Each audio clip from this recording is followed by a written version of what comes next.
留学生对白人彬彬有礼，却对同胞施以残酷的欺凌，跪地求饶，扇耳光，用烟头灼烧身体。他们被捕后依然在法庭上嬉皮笑脸。然而当判决结果宣布时，他们的伪装彻底崩塌，哭喊道歉无济于事。更有甚者，部分中国家长试图通过贿赂证人逃避惩罚，结果却在美国司法的铁腕下铩羽而归。这些人终于意识到，在异国他乡，他们的那套潜规则根本行不通。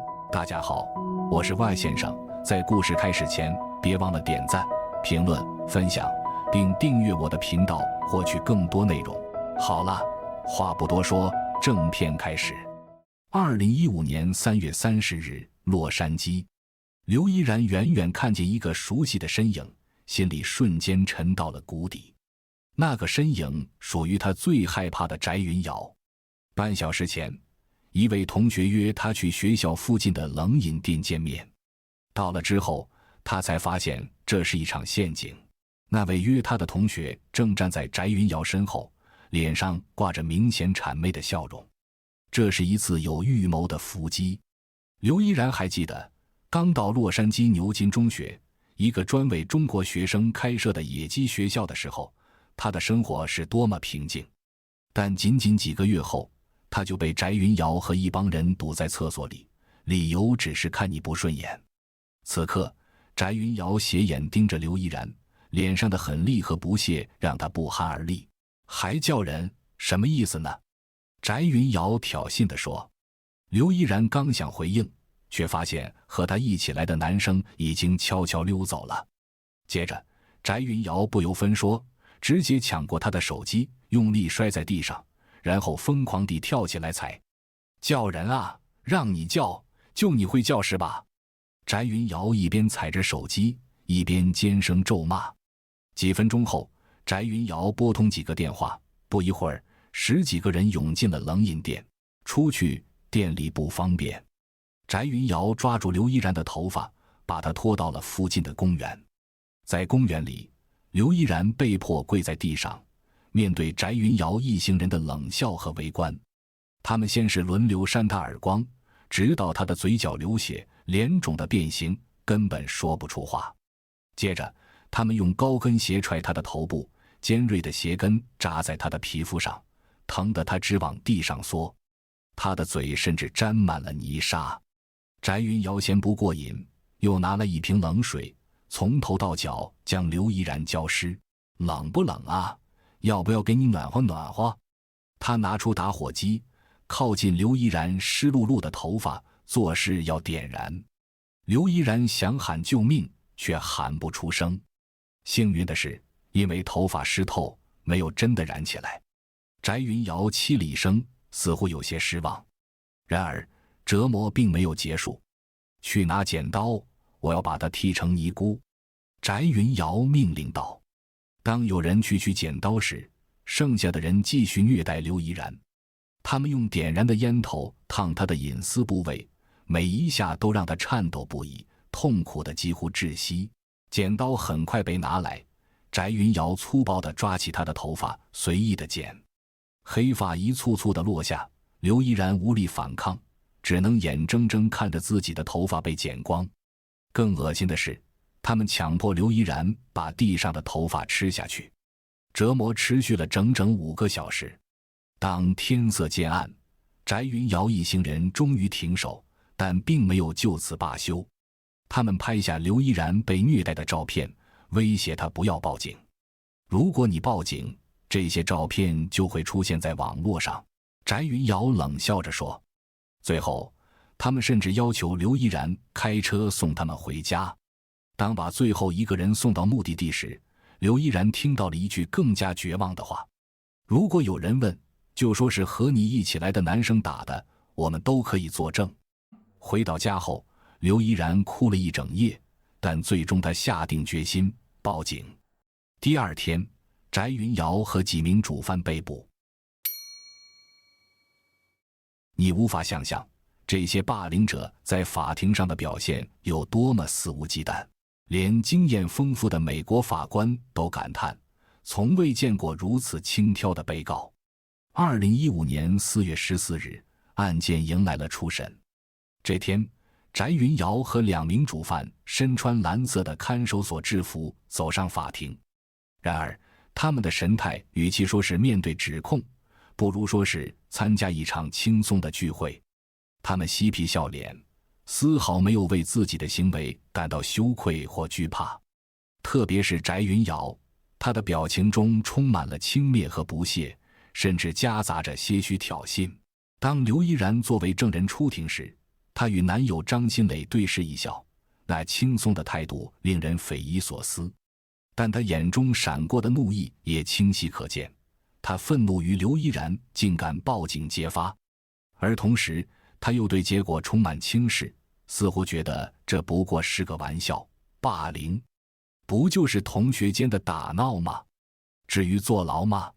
然而很快她的自信被第2名证人打破，那是一位曾经被翟云瑶霸凌的女生。当时她只是劝翟云瑶不要再欺负自己的朋友，却因此遭到暴力对待。翟云瑶的表情瞬间僵硬，但只是一瞬间，她很快恢复了从容。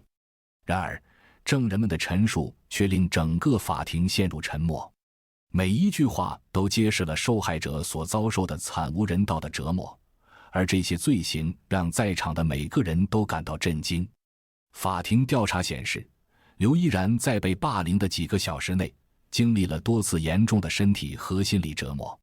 医学报告指出，他的疼痛评分达到7级以上，最高时达到10级。或许你不明白这代表什么，但可以这样说，7级的疼痛相当于孕妇分娩时的剧烈宫缩，而10级的疼痛则与癌症晚期的神经压迫痛不相上下。连续几个小时的极度折磨，让人不禁质疑，这些人究竟是如何能如此冷酷无情？即便如此，翟云瑶的态度仍然毫无悔意。证人发言结束后，他甚至对法官开口道：“法官，能不能快点结束？我6月份还要回家过19岁生日呢。”这句话让整个法庭哗然，法官更是愤怒不已。他严肃地指出，这起案件的性质远非普通校园纠纷可比。他当庭宣布，被告将面临多项指控，包括6项绑架罪、2项酷刑折磨罪以及4项人身伤害罪。这些指控中，酷刑折磨罪最高可判处终身监禁。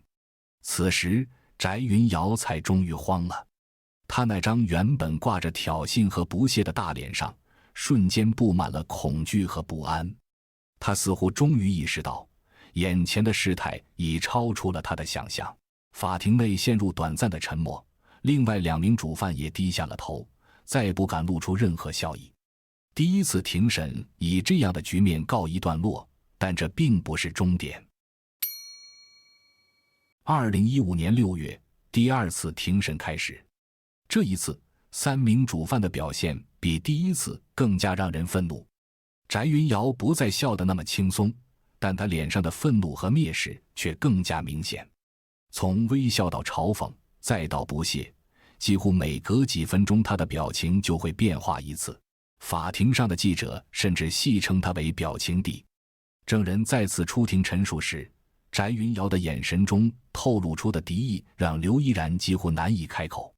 她的声音低得几乎听不见，甚至需要通过话筒才能让人听清。目睹这一切，法官终于忍无可忍，他中断庭审，严肃警告翟云瑶：“这是法庭，不是你可以肆意表现个人态度的地方。如果再有任何表情和动作干扰庭审，我会立刻采取行动。”即便如此，翟云瑶的态度依旧强硬。他知道自己的罪行已经远超他原本的认知，但他仍然试图用外表的强势掩盖内心的恐慌。这场庭审持续不到10分钟就被打断，因为3名主犯通过律师表明，他们不会承认检方提出的任何指控。他们终于意识到，霸凌在美国法律下是一项重罪，一旦认罪，坐牢将不可避免。为了拖延审判，翟云瑶甚至声称自己心理脆弱，曾因割腕自杀进入医院治疗。他要求法庭为他安排心理评估，然而他似乎忘了，被他虐待的受害者心理创伤更深。尽管如此，法庭还是接受了他的要求，决定安排心理专家评估他的状况。第二次庭审因此被迫延期。这些小伎俩或许能拖延时间，但无法改变最终的审判结果。证据确凿的情况下，拒不认罪只会让他们的处境更加不利，而第三次庭审将是他们罪行终结的时刻。案件拖延到2016年，第三次庭审终于如期进行。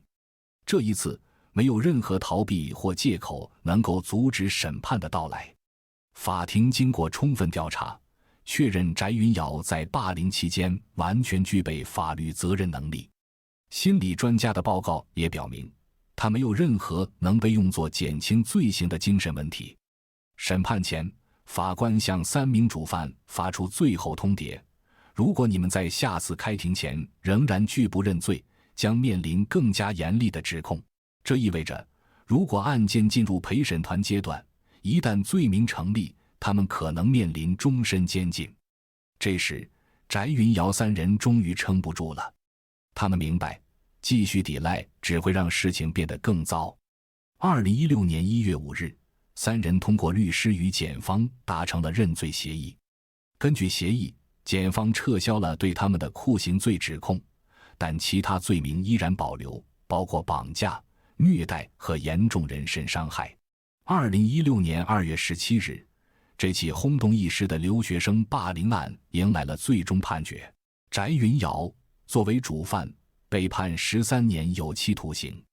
张新磊，翟云瑶的男友，被判6年有期徒刑。杨玉涵，另一名主犯，被判10年有期徒刑。判决宣布的那一刻，法庭的气氛与之前截然不同。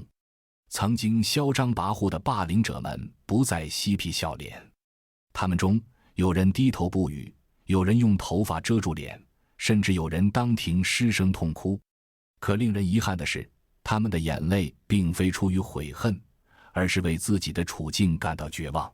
他们或许至今不明白，为什么只是欺负一下同学会换来如此严重的惩罚。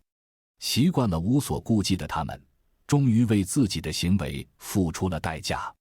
在判决后，3人发表了公开道歉声明，试图挽回一些形象，但从字里行间更多的是将责任归咎于父母的放任和美国自由的环境，而非对自身行为的真正反思。最终，根据美国法律，他们只需服满刑期的 85% 便可获释。再加上此前的羁押时间，翟云瑶实际上只需服刑不到10年，张新磊和杨玉涵分别只需服刑4至7年。在刑满释放后，他们将被驱逐出境，永远不得再入境美国。尽管主犯得到了应有的惩罚，但案件中暴露出的家长态度更令人深思。判决结果出来后，张新磊的父亲表现得极其不满。他在接受媒体采访时抱怨，我的儿子在整个过程中并没有动手，只是拿了剪刀，为什么也要坐牢？他还声称，刘依然事后还能开车送人，说明他并没有受到太大伤害。这种为霸凌者开脱的言辞令人错愕。他显然没有意识到，在美国，霸凌不仅仅是施暴行为本身，即便是旁观或协助，也同样会被追究责任。他更不明白，受害者在暴力和威胁下的行为根本无法用常理来评判。此外，还有一些家长试图用金钱解决问题，他们飞往美国，希望通过私了的方式让受害者撤回指控，甚至有人直接向证人提出金钱交易，结果被当场抓获，以贿赂证人、妨碍司法公正罪名遭到起诉。更讽刺的是，当一些家长试图通过保释金换取孩子自由时，却被美国高达300万美元约2100万元人民币的保释金额吓退。这也让他们明白，霸凌在美国不是小事，更不是可以用钱摆平的纠纷。这起案件在美国被称为留学生酷刑绑架案，成为当地司法史上具有里程碑意义的一件案例。它不仅让施暴者受到应有的惩罚，也向所有人传递了一个明确的信息：霸凌不是小事，它是一种不可容忍的罪行。然而，案件结束后，仍有不少人对此表现出麻木甚至不屑的态度。许多中国家长认为，孩子还未成年，不懂事，犯点错误也属正常。然而，他们忽视了霸凌行为的严重后果。对于受害者而言，勇敢的报警是走出困境的第一步。刘依然的选择不仅拯救了自己，也让更多人看清了霸凌的真实面目。试想，如果他选择忍气吞声，这些施暴者还会继续祸害更多人，而他自己也可能因此走向崩溃的深渊。